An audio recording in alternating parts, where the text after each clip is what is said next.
गरुड़ पुराण की कथा आती है कि यमराज जी एक तोता को देख के हंस गए। तो तोता बोला कोई और हंस जाए तो बात बने भी, यमराज हंस रहा है। तोते के मित्र थे गरुड़ जी, भगवान के वाहन। तो अपनी पहुंच लगाते हैं ना लोग, जब संकट में आते हैं तो अपनी पहुंच लगाते हैं, जैक लगाते हैं, हाथ पांव फड़ाते हैं। गरुड़ जी को कहा कि भैया तुम कैसे भी एक काम करवा दो। बोले क्या?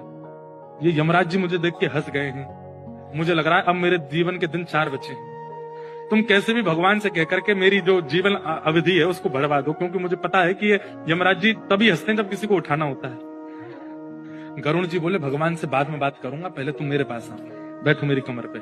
गरुड़ जी उड़ा करके उनको 7 समुद्र पार एक गुफा में ले गए और वहां भीतर ले जाकर के छोड़ दिया। बोले यहाँ रहो, यहाँ कोई नहीं आएगा, और 2-4-10 दिन यहीं बैठे रहना, सब ठीक हो जाएगा अपने आप। और मैं जाके भगवान, मैं यमराज जी से बात करता हूँ, भगवान को छोटे काम के लिए क्यों बोलना, मेरी पहुंच तो सब जगह है। मैं भी रसातल में जाके यमराज जी से कहता हूँ तुझको नहीं लेके जाएंगे, ठीक है? तोता बड़ा खुश हुआ, बहुत बढ़िया है, मैं यहीं रह लूंगा 4-5 दिन। यमराज जी के पास गए सीधे गरुड़ जी। गरुड़ जी तो भगवान के वाहन है, सब खड़े होते हैं, उनको देख के यमराज जी बोले आइए आइए। कैसे आए?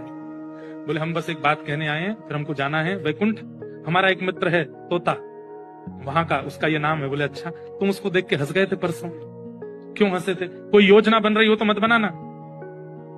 अच्छा, उस वन के तोते के बारे में? बोले हाँ, मैं तो उसको देख के इसलिए हंस गया था, मैंने कि देखो कैसे कर्म की विधि, ये अभी यहाँ बैठा है और इसकी मृत्यु 7 समुद्र पार एक गुफा में बिल्ली के खाने से होगी, और मैं ये सोच के हंस रहा था कि ये 7 समुद्र पार पहुंचेगा कैसे। तभी यमराज जी बोले देखो देखो आ गया। पीछे देखा तो उस तोते की आत्मा आ रही थी, मर गया। गरुड़ जी बोले मैं ही छोड़ के आया था इसे। आप कौन से जन्म का अब भोग रहे हो आपको नहीं पता है भैया, वो नहीं टल सकती है। इसलिए प्रसन्न रहो, नाम जपो, कथा सुनो, खूब आनंद से रहो। इस बात का दोष मत दिया करो कि हम इतना अच्छा करते हैं, हमारे साथ बुरा क्यों हो।